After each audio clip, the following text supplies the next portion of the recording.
احمد محسن. یه سوال شیطون طوری میخوام بپرسم. نویدک. اگه نامرئی بشی کجا میری؟ تو پست مادرت چی؟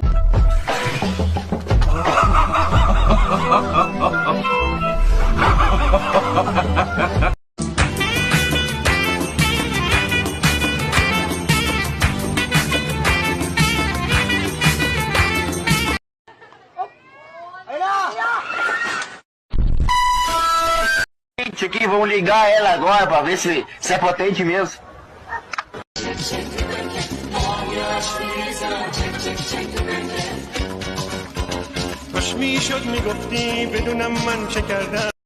خریدن جرأت میخواد، با ما نفر لفر میشی.